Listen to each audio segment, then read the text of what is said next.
Organisation में, वहाँ पे भी मैं बहुत रेयरली देखता हूँ कि किसी को बोलने का मौका मिलता है ना। इसका रीज़न क्या होता है, यहाँ पे कोई ऐसा संत गुरु नहीं है कि जो बोले और आपको सुने, ऐसी ये साई करुणा मिशन नहीं है। ये एक ऐसा प्लेटफॉर्म है जहाँ सबको एक बराबरी का मौका दिया जाता है अपने आप को एक्सप्रेस करने का, and that is very important. जैसे जैसे आप यहाँ पे खुलते हो ना, आपको पता चलता है कि शायद ये चीज़ मैं पहले बोली होती तो। Is it right? अब मैं टॉपिक पे आता हूँ। यहाँ जो आपको टाइटल दिख रहा है ना, रिफ्लेक्शन ऑफ ऑरा, तो जो लोग साइंस के स्टूडेंट हैं उनको पता है कि रिफ्लेक्शन के लिए एक बेस चाहिए होता है। Is it right? कभी एक सॉलिड बेस होता है, कभी एक वाटर बेस होता है, कभी एक गैशियस बेस होता है। तो आपने देखा कि जब आपने रिफ्लेक्शन पढ़ी होगी फिजिक्स में, तो जब सॉलिड बेस होता है तो उसकी आपने रेज देखी होगी। Is it right? As it is वो रेज पास होती है। जब लिक्विड रेज होता है ना, तो आपने काफ़ी बार देखा होगा कि पानी में कोई लाइट जाती है और आपको कितने इंद्रधनुष जैसे दिखते हैं। Is it right? गैसेस का जो रिफ्लेक्शन होता है ना, वो कभी दिखता नहीं है और वो महसूस किया जाता है। जैसे अभी धीरज जी ने बताया कि जब फ्लाइट में बैठे थे और दो बंदे बातें कर रहे थे, तो वो ऑडिटरी बात कर रहे थे, मतलब गैसेस लेवल पे वोकेबल थे, शब्दों की बात चर्चाएं चल रही थी, प्रॉपर्टी की, करोड़ों की। ये तो ये गैशियस है जो यहाँ से जा रहा है, कान से जा रहा है, हम उसको प्रोसेस करते हैं, सुन रहे हैं, एनालिसिस कर रहे हैं कि ये मेरी बात मेरे कुछ काम की है, नहीं है तो हम उसको अंदर उतारते हैं, नहीं है तो उसको दूसरे कान से बाहर निकालते हैं। Is it right? तो ये गैशियस लेवल ऑरा में बहुत इंपॉर्टेंट होता है। आप क्या अंदर लेते हो, क्या एब्जॉर्ब करते हो, और क्या आप उसको एब्जॉर्ब करने के बाद उसको इम्प्लीमेंट करते हो, अपनी ज़िंदगी में उसको उतारते हो, और उसके बाद क्या रिफ्लेक्ट करते हो। That is very important. तो उसको हम कहते हैं संस्कार। हम कहते हैं ना, बच्चा ये अच्छे संस्कार उतार अपने अंदर, ये अच्छी आदतें अंदर उतार, सुबह जल्दी उठ, एक्सरसाइज कर, डाइट कर, या भगवान की प्रेयर कर, प्रार्थना कर, मंत्र चैंट कर। ये सब चीज़ों को हम उतारने के लिए बोलते हैं, बिकॉज ये क्वांटम साइंस है। जो चीज़ें अंदर जाएगी और उसको अगर आप स्वीकारने के बाद उसको इम्प्लीमेंट करोगे तो ये रिफ्लेक्ट करेगी, और अगर आपने नहीं उतारा तो रिफ्लेक्ट भी नहीं करेगी। सिर्फ शब्द बाहर निकलेंगे, संस्कार बाहर नहीं निकलेंगे। तो काफ़ी बार हम देखते हैं कि लोग बोलते तो बहुत कुछ है, लेकिन एक्चुअली खुद अपनी लाइफ में ऐसा कुछ नहीं करते। Is it right? तो काफ़ी बार बोलते यार तूने इतनी मुझे सलाह दी, लेकिन तू तो खुद तो कुछ नहीं कर रहा है। समझ में आ रहा है कि नहीं? मतलब एक डॉक्टर के केबिन में जाते हैं, सिम्टम्स बोलते हैं, रिपोर्ट्स देखते हैं, डॉक्टर कहते हैं अरे यार तू कितना लापरवाह है, तूने इतनी बड़ी बीमारी पैदा की अपने अंदर, और उसी के टेबल पे वो सिगरेट का पैकेट पड़ा होता है। आप क्या सोचते हो? आप क्या सोचते हो? ये खुद का तो इलाज कर नहीं रहा है, ये मुझे इलाज दिखा रहा है। Is it right? तो क्या होता है ना, सभी की उंगली हमारी तरफ है, बिकॉज हम गलत रिफ्लेक्ट कर रहे हैं। अगर हम कुछ अच्छा करें तो कोई उंगली ना दिखाए, ये पहली बात है। दूसरी बात, सभी के अंदर बहुत कुछ भरा पड़ा है, इसलिए वो रिफ्लेक्ट भी कर रहा है, इसलिए वो अट्रैक्ट भी कर रहा है, और इसलिए वो उंगली भी कर रहा है। तो हम जब ऑरा आपको बताते हैं तो ये बताते हैं कि आपका अनहील पार्टी है, जिसके वजह से ऐसी समस्याएं पैदा हुई है आपके जीवन में। इसमें आप किसको ब्लेम नहीं कर सकते। जो आपके अंदर है वही तो है। मतलब अगर शक्कर बढ़ गई है तो वो अंदर शक्कर बढ़ी हुई है, तभी तो आंखों को खराब कर रही है, तभी तो नर्व्स को खराब कर रही है, तभी तो कॉम्प्लिकेशंस क्रिएट कर रही है। समझ में आ रहा है? किडनी खराब कर रही है। अगर अंदर ही शक्कर नॉर्मल होती तो बाहर तो कोई बीमारी रिफ्लेक्ट करती नहीं ना। रिश्ते अंदर से ही खराब हैं। प्यार हम अपने आप से ही नहीं कर रहे, और हम कह रहे सामने वाला मुझे प्यार नहीं कर रहा। तो रिफ्लेक्ट क्या हो रहा है? हमारा ही अनलव्ड, जो हम खुद को वैल्यू नहीं करते, खुद से प्यार नहीं करते, तो दूसरा आपको प्यार कैसे करेगा? अगर आप अपनी हेल्थ की केयर नहीं करते तो दूसरी आपकी हेल्थ की केयर कैसे करेगा? Reflection is very important and that is the gaseous level, जहां पे भगवानों के और गुरुओं के और माता पिता के संस्कार रिफ्लेक्ट करते हैं। That is very important. दिखते कहीं नहीं है, आपको मेरे माँ बाप नहीं दिखेंगे, लेकिन मेरे बर्ताव से आप बोल दोगे कि हाँ, इसको तो बहुत माँ बाप ने अच्छे संस्कार दिए होंगे। Is it right? आपको मेरे गुरु नहीं दिखेंगे, लेकिन मेरी स्पिरिचुअल प्रैक्टिस से आप ये अनुमान लगा सकते कि इसके गुरु कोई ऊंचे होंगे, तभी इतनी अच्छी बातें कर रहे हैं, तभी इतने अच्छे हमको सिखा रहा है। Is it right? तो this reflection is very important. तो यहाँ 5 दिन रिट्रीट में हम आपको ये सिखाएंगे कि अंदर आपकी कौन सी क्वांटम मेमोरीज बिगड़ी हुई है, कौन सा आपका अनहील पार्ट है, जहाँ पे आपको उसको करेक्ट करके अच्छी चीज़ें रिफ्लेक्ट करना है। बिकॉज आप भी गॉड के रिफ्लेक्टर हो, यूनिवर्स के बहुत बड़े मैसेंजर हो। आपको भी कुछ तो काम भगवान ने दिया है। किसी के लिए तो आप फिजिकल रिफ्लेक्टर हो, किसी के लिए आप मेंटल रिफ्लेक्टर हो, किसी के लिए इमोशनल रिफ्लेक्टर हो, किसी के लिए गैशियस रिफ्लेक्टर हो। समझ में आ रहा है कि नहीं? तो कोई तो है जो आप पे निर्भर है, चाहे वो बायोलॉजिकल फैमिली है, चाहे वो सोल फैमिली है, कोई तो आप पे डिपेंडेंट है। तो अब आपकी ड्यूटी बनती है, आपकी रिस्पॉन्सिबिलिटी बनती है कि आप क्या अच्छा उतारते हो और क्या अच्छा उसको निकालते हो। Is it right? समझ में आ रहा है? मैं काफ़ी बार सोचता हूं कि अगर मैं मर जाऊंगा उसके बाद क्या होगा। फिर मुझे लगता है कुछ भी तो नहीं। इतने यूट्यूब्स के टॉक्स हैं, वो तो चलेंगे ही।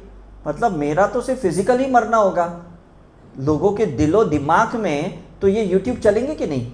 आज साईं को 100 साल के ऊपर हुआ, लेकिन आज भी हमारे दिमाग में, दिल में चल ही रहे कि नहीं। ओशो चले गए, आज भी हमारे दिमाग में वो चल रहे। गोयंका जी चले गए, पत्री जी चले गए, बुद्धा चले गए, महावीर चले गए, लेकिन आज भी हमारे दिल में है कि नहीं। They were true reflectors, they were true reflectors. तो हमें भी क्या करना है ना, यूनिवर्स का बेस्ट रिफ्लेक्टर बनने की कोशिश करना है, और कुछ मत करो। Is it right? और बेस्ट रिफ्लेक्टर कब बनोगे? जब बेस्ट ह्यूमन बनोगे। भगवान बनने की कोशिश मत करो, अच्छा ह्यूमन बन जाओ, बस, और कुछ नहीं है। जहां सेवा करनी है कर लो।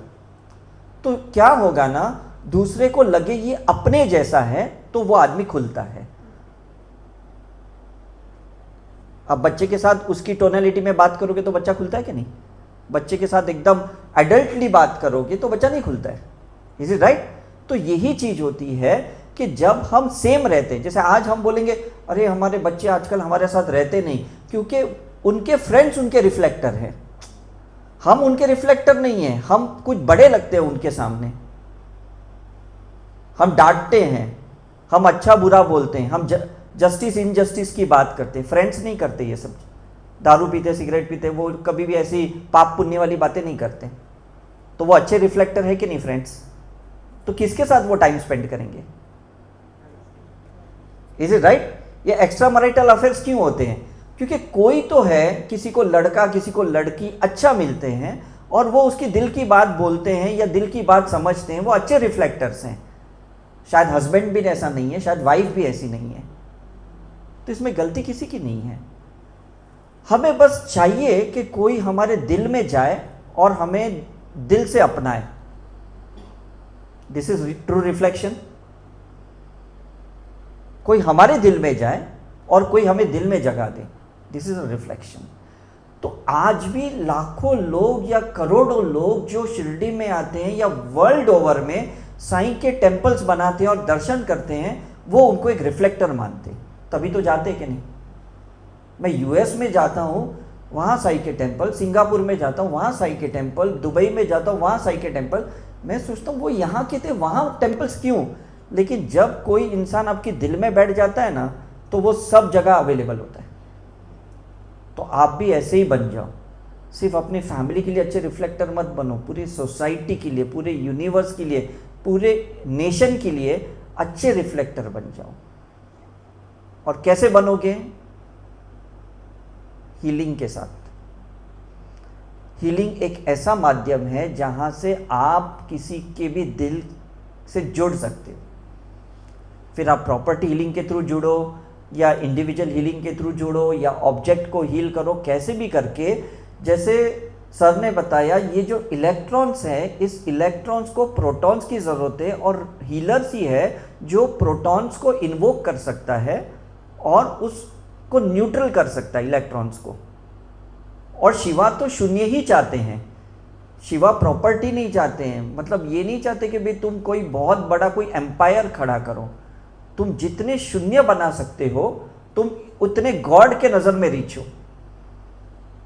पैसे बनाओगे तो ह्यूमन के नज़र में रीच हो। कोई बोलेगा ना भाई तुमने BMW खरीदी, तुम कितने अमीर आदमी हो, तो एक इंसान बोलेगा, भगवान नहीं बोलेगा। भगवान कब बोलेगा तुम रिच हो? जब तुम कितने 000 खुद के अंदर पैदा करे, जितने ज़्यादा शून्य आपके अंदर आएंगे तो गॉड के रिफ्लेक्टर बनोगे। गॉड बोलेगा ये भी मेरे जैसा शून्य वाला है, तो मैं इसको हीलर बनाता हूँ, मैं इसको पास्ट लाइफ थेरेपिस्ट बनाता हूँ। Can you correct to that point? समझ में आ रहा है? किसके लिए आपको रिफ्लेक्टर बनना है, पहले तो ये डिसाइड करो, ये क्लियर कट कर लो।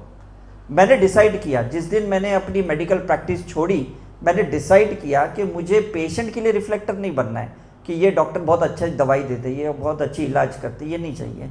मुझे एक ह्यूमन सोसाइटी के लिए रिफ्लेक्टर बनना है।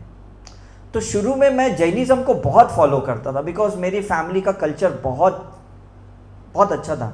मेरे मासी महाराज थे, मेरे फई भी महाराज थे, साध्वी थे, तो खून में बसा हुआ था जैनिज्म। क्लिनिक ओपन करने के पहले 5 मंदिर तो जाना ही जैन के, ऐसा है। लेकिन स्पिरिचुअलिटी में आने के बाद शिव जी के टेम्पल में जाना, हनुमान चालीसा पढ़ना, फिर साईं के टेम्पल में आना, ये फिर मैं एकदम ट्रांसपेरेंट रिफ्लेक्टर बन गया, रिलीजियस रिफ्लेक्टर नहीं बना मैं। और उसके वजह से वर्ल्ड ओवर के लोगों ने, अलग अलग रिलीजियस लोगों ने मुझे बुलाना शुरू किया, मुझसे कनेक्ट होना शुरू हुए। और मैंने फिर अपनी पास्ट लाइफ भी ओपन करना शुरू की। मैंने कहा अगर मुझे दुनिया के साथ रहना है, दुनिया की सेवा करनी है, तो मुझे अपनी पास्ट लाइफ ओपन करनी पड़ेगी। मेरे कनेक्टेड सोल्स को इन्वोक करना पड़ेगा, उनको अप्रोच करना पड़ेगा और उनको अप्रोच होने देना पड़ेगा। तो मैंने YouTube पे टॉक्स देना शुरू किए। हेल्प टॉक पे गया, जहाँ पे बॉम्बे के टॉप मोस्ट गायनेकोलॉजिस्ट थे, उनको किसी ने बैन कर दिया, उनकी प्रैक्टिस नहीं कर सकते हैं। तो वो सोचे अब क्या करें, तो उन्होंने ऐसे हेल्प टॉक करके एक लाइब्रेरी ओपन की और एक छोटी सी केबिन थी, और उसमें बोला कि कोई भी अगर टॉक देना चाहे तो आप दे सकते हो। तो कोई उस वक्त जाता नहीं था, ये 2010 की बात है। और मैं सोचता था कि मुझे किसी एक स्टूडेंट ने बोला कि सर मुझे ना, आपको एक लड़की थी, उसने कहा मुझे आपको ना एक टॉप लेवल पे देखना है। तो मैंने कहा मतलब क्या है? बोलते मुझे लगता है आपको ना वर्ल्ड ओवर में फेमस होना चाहिए, आपको इतना अच्छा रिफ्लेक्ट होना चाहिए पूरी दुनिया में। तो मैंने कहा कैसे? तो उसने कहा मैं आपको एक लाइब्रेरी में लेके जाती हूँ, वहाँ से है ना आप वर्ल्ड ओवर में फेमस हो सकते हो। मैंने कहा ठीक है। उस लाइब्रेरी में मैं गया तो कोई जाता ही नहीं था, कोई सुनने वाला भी नहीं था, कोई बोलने वाला भी नहीं था। तो मैं सोचता था ये लाइब्रेरी में मैं टॉक दे के किसका क्या फ़ायदा होने वाला है।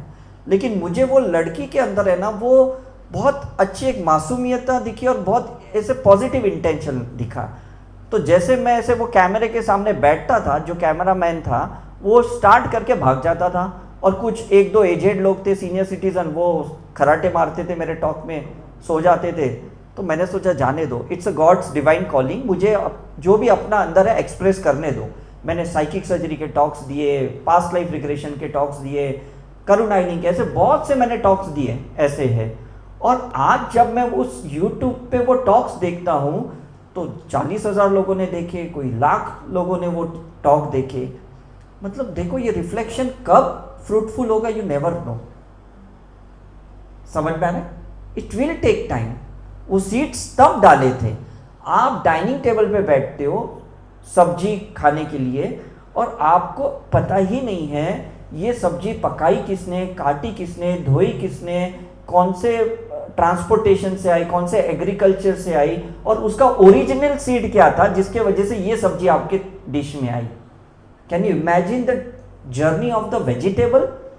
इतनी लंबी उसकी सब्जी की एक जर्नी होती है।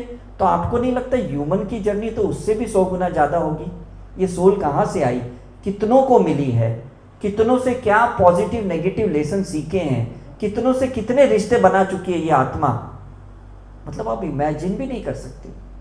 लेकिन आपका ये जो रिफ्लेक्शन है, जो नेचर है, जो कैरेक्टर है, जो स्वभाव है, ये बता सकता है कि आप आए कहां से, आपकी सोल जर्नी कैसी रही होगी और आपने उसको कैसे लिया, ये इंपॉर्टेंट है। Is it right? आपने बीमारी को बहुत हल्के से ली, आपने बुरे बुरे रिश्तों को बहुत अच्छे से लिया, सकारात्मक तरीके से कंपैशनेट लिया, इसका मतलब आप सही में मैच्योर्ड हो, आप इवॉल्व हो, and that is reflecting in your day to day life. Is it true? तो प्लीज यहां पे ना जो भी अपने गिले शिकवे ना हील करके जाओ, जो भी आपकी कड़वाहट है, जो डार्क साइड है, जो अनहील पार्ट है, जो गुस्सा है, डर है, ईर्ष्या है, जलसी है, हेट्रेड है, रिवेंज है, जो भी बीमारी है, चाहे पेनक्रियाज में है, इंटेस्टाइन में है, हार्मोन्स में, सब चीज यहाँ साई की नगरी में हीलिंग करके, रिग्रेशन करके सब क्लियर कर दो। यहां से जब घर पे जाओगे अच्छे रिफ्लेक्टर बनोगे। क्यों? क्योंकि गॉड की रेज आ रही, वो आपकी बीमारी पे काम नहीं कर रही, वो अब दुनिया के लिए काम कर रही है। कल तक क्या था? वो आती थी लाइट, लेकिन अंदर ही यूज हो जाती थी, बाहर निकलती नहीं थी। तो अबेंडेंस का मतलब क्या है? लेना बहुत है और देना बहुत है, लेकिन अंदर भूख इतनी रहेगी कि मिलता बहुत है लेकिन निकलता कुछ नहीं है, तो आप दुनिया के काम के नहीं हो। दुनिया के काम के कब होंगे? जब आप रिफ्लेक्ट जबरदस्त करोगे। Is it right? केव्स में कोई नहीं होता है, हम बाबा जी के केव्स में जाते हैं, जैसे अभी धीरज जी ने बताया ना, हम शिव गुफा में जाते, कोई नहीं होता है, लेकिन चेतना रिफ्लेक्ट करती है, गुरुओं की साधना रिफ्लेक्ट करती है। गंगा में डुबकी मारने के बाद कोई नहीं मिलता है डुबकी मारने, कोई गुरु अंदर नहीं बैठा होता है, कोई भगवान अंदर नहीं बैठा रहता है, लेकिन अंदर की जो चेतना है गंगा माँ की, वो रिफ्लेक्ट करती है और आदमी अट्रैक्ट होते हैं और बार बार गंगा स्नान करते हैं। Learn this from invisible things. जो चीजें दिखती नहीं ना, जबरदस्त रिफ्लेक्ट करती है। वाईफाई जबरदस्त रिफ्लेक्ट करता है, सिर्फ यूजर नेम पासवर्ड की जरूरत है, फिर आपका नेट कनेक्शन जोरदार होगा। और यहाँ पे आपको सिंबल्स मिलेगा, दैट इज यूजर नेम, शक्तिपात होगी, दैट इज द पासवर्ड, और एक बार पासवर्ड मिल गया, आप हमेशा के लिए लॉगिन हो जाओगे, फिर आपको कोई आपको लॉग आउट नहीं कर सकता। Is it right? So thank you very much, आप यहाँ पे आए और आपने इतना टाइम स्पेंड किया, इतना डिटर्मिनेशन के साथ, इतनी हार्डशिप के साथ यहाँ तक पहुँचे, इतना पैसा इन्वेस्ट किया। ये पैसा साई की नगरी से लेके रिफ्लेक्ट होके इधर सबको काम आने वाला है। यहाँ पे जो कैंटीन वाले हैं, यहाँ के जो होटल ओनर हैं, सब, ऐसा नहीं है कि कहीं पे भी ये कोई चीज़ वेस्ट जाने वाली है। आपका भले बड़ा अमाउंट होगा जो आपने यहाँ स्पेंड किया, लेकिन यहाँ जिनको मिलेगा उनको लाइफ मिलेगी उस अमाउंट से। आपकी 1-2 महीने की सैलरी जाएगी या कुछ आपका बिजनेस का एक वॉल्यूम जाएगा। लेकिन यहाँ की, जब मैं लॉकडाउन में भी यहाँ पे आया था तो लोग कह रहे थे 6 महीने से होटल बंद थी, आपके वजह से हमको अब सैलरी मिलेगी, ये हमारा किचन बंद था, आपकी वजह से किचन स्टार्ट हो गया, ये सब दीवारें खराब हो गई, आपके वजह से अब पेंटिंग के पैसे मिल गए। मतलब ऐसे हमने 54 इवेंट्स किए लॉकडाउन के टाइम पे 2 साल में, और जहाँ पे भी जा रहे थे लोग खुश हो रहे थे। This is true reflection.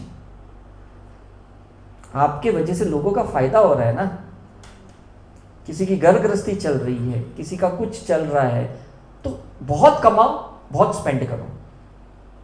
This is the motto of SKM। मतलब लूटना नहीं है, कमाना बहुत है। ये डिफरेंस समझ रहे ना? कॉर्पोरेट में कहते लूटो कस्टमर को, हम SKM में कहते कमाओ बहुत और दो बहुत। पहले दोगे बहुत ना तो मिलेगा बहुत, और जब मिलेगा बहुत तो फिर देने का फिर से भाव होगा। Is it right? So this is the beautiful thing. काफी लोग हैं जो दुनिया में देना चाहते हैं, लेकिन उन्हें सही लोग नहीं मिलते कि मैं कहां दूं। लेकिन जब ऐसी कोई मिशन चलती है ना, तो लोग सही में दिल खोल के देते हैं। मैं जब रामकृष्ण हॉस्पिटल में भी जॉब कर रहा था, वहां पे एक बंदा आया, उसने होंडा सिटी 5,70,000 की नई गाड़ी खरीदी थी और सीधे चाबी देके हमको चले गए। हमने बोला ये क्या कर रहे हो? आए तो खिचड़ी खाने के लिए थे, वहां पे कुछ पूजा चल रही थी। बोले नहीं, मुझे लग रहा है आप लोग बहुत अच्छा काम कर रहे हो, हॉस्पिटल में 10-10 रुपए केस पेपर में आप पेशेंट्स की सेवा कर रहे हो, और यहाँ पे स्वामी जी इतने लोग हैं, बहुत सेवा कर रहे हैं, आप डॉक्टर्स भी बहुत सेवा कर रहे हैं, तो यहाँ गाड़ी नहीं थी तो मैं सोचा गाड़ी आपको गिफ्ट करके जाता। तो तब मैंने सोचा था कि मैं 750 रुपीज़ की सैलरी में काम कर रहा हूँ और ये बंदा 5,70,000 की गाड़ी डोनेट कर रहा है। Is it right? मतलब मैं छोटी जगह पे नहीं हूँ, I am at a big place. Is it right? तो आप जहां पे भी हो ना, उस बिग प्लेस को क्रिएट कर सकते हो। आप कितना कमाते हो ये इंपॉर्टेंट नहीं है, लेकिन बिग प्लेस कब क्रिएट होगा? जब वहां से कुछ अच्छी चीज रिफ्लेक्ट होगी, जब प्रकाश आएगा, है ना। हम आसमान में कब देखते हैं? जब तारे दिखते हैं। अंधेरे से कोई किसी को प्यार नहीं होता, तारों को सबसे प्यार होता है। चंद्रमा से सबको प्यार होता है क्योंकि रोशनी देता है। Is it right? तो वो तारे बनो, वो चंद्रमा बनो जो अच्छा रिफ्लेक्ट करता है। अदरवाइज तो सब काला काला है, जैसे सर ने बताया, सारा इलेक्ट्रॉन से भरा पड़ा है आसमान रात को। लेकिन जहां पे भी प्रोटॉन्स है, लोग वहां विश क्रिएट करते कि हे भगवान मुझे भी कुछ दे दे। Is it right? तो हमारे गुरु रिफ्लेक्टर्स हैं, हम उनको याद करते, इन्वोक करते हैं। हमारे भगवान रिफ्लेक्टर्स हैं, हम उनको इन्वोक करते हैं। सिंबल्स रिफ्लेक्टर है। तो प्लीज उसी फ्लो में बने रहिए, तो लाइफ आपकी बन जाएगी। नजर हटी तो दुर्घटना घटी। Is it right? इसलिए हम लोगों को बार बार रिट्रीट में बुलाते हैं। हमें कोई वॉल्यूम नहीं बढ़ाना होता है, हमें लोगों को नहीं दिखाना होता है भी हमारे यहाँ 30 हुए, 40 हुए, 100 हुए, कोई मतलब नहीं है। ये भीड़ दिखा के किसको क्या करेंगे? ये 30-40 लोग की भीड़ दिखा के क्या करेंगे? वहां 2-2 लाख लोग भी गुरुओं के प्रवचन में जाते हैं, लेकिन कितना चेंज होके जाते हैं ये इंपॉर्टेंट है।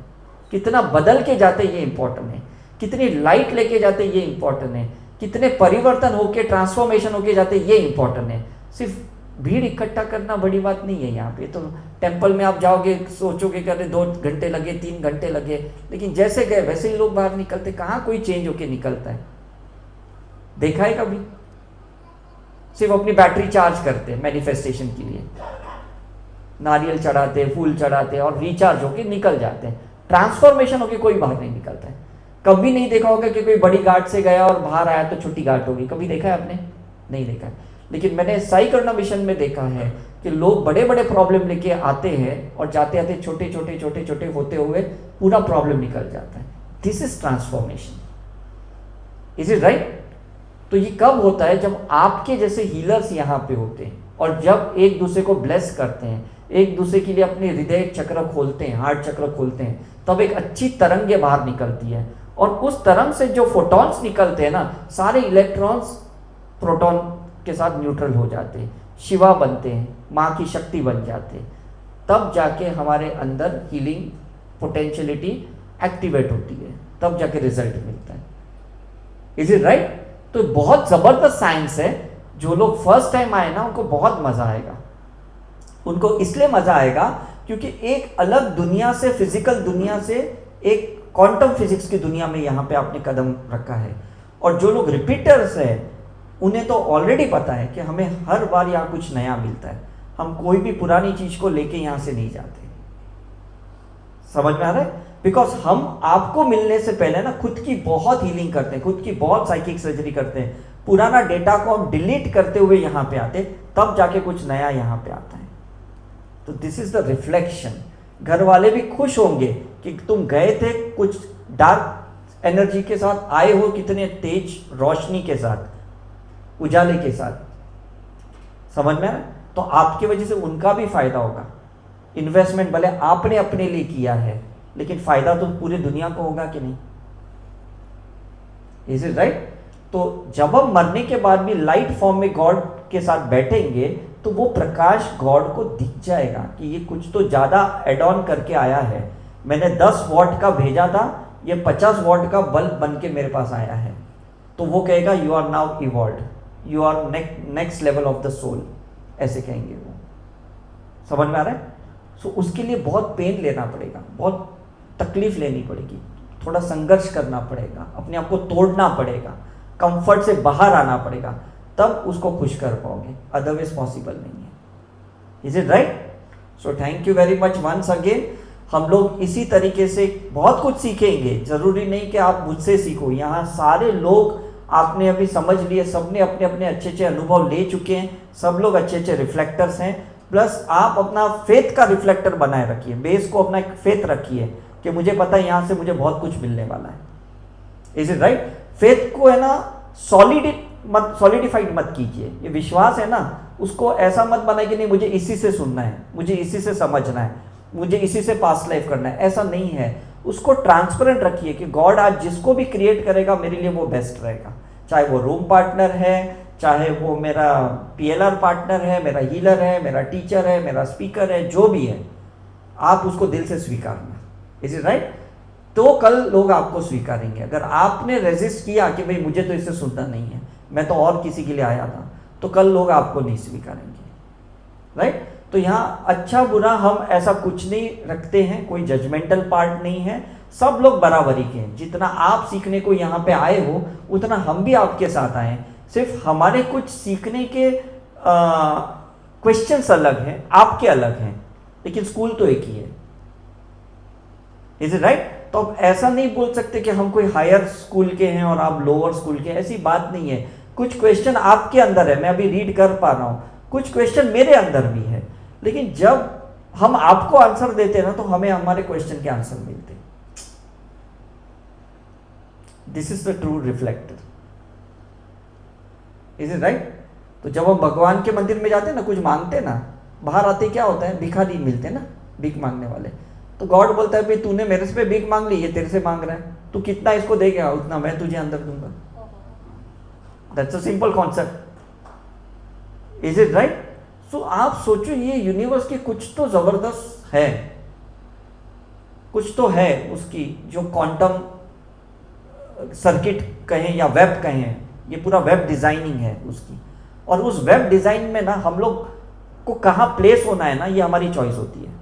मुझे as a medical doctor place होना था या स्पिरिचुअल साइंटिस्ट प्लेस होना था ना, ये मैंने अपनी चॉइस करी है। आपको हाउसवाइफ बन के ही रहना है या आपको हाउसवाइफ प्लस हीलर बन के रहना है, ये आपकी चॉइस है। Is it right? तो एड ऑन तो कर सकते हो ना, चॉइस में भी लाइफ बिटवीन लाइफ आपने करी होगी और इसके वजह से कुछ रिश्तों में बंध गए हो आप, लेकिन इसका मतलब नहीं कि ये फाइनल डेस्टिनी है आपकी, नहीं, इसके साथ बहुत कुछ कर सकते हो। जब हमको होटल का बिल आता है ना, तो बिल तो पे करना है, उससे तो कोई बच नहीं सकता है, लेकिन जब हम टिप देते हैं ना 10 रुपया 50 रुपया, और वो जो वेटर के चेहरे पे मुस्कान आती है ना, ये एड ऑन फैक्टर है। Is it right? तो गॉड भी बोलेंगे मैं आपको प्लान देके भेजा था, लेकिन तुम ऊपर और कुछ करके आए, ये टिप दे के आए लोगों को, कुछ अच्छी एनर्जी दे के आए, कुछ अच्छी पॉजिटिविटी दे के आए, ये बहुत मायने रखते हैं यहाँ पे। Is it okay? Thank you very much, see you soon.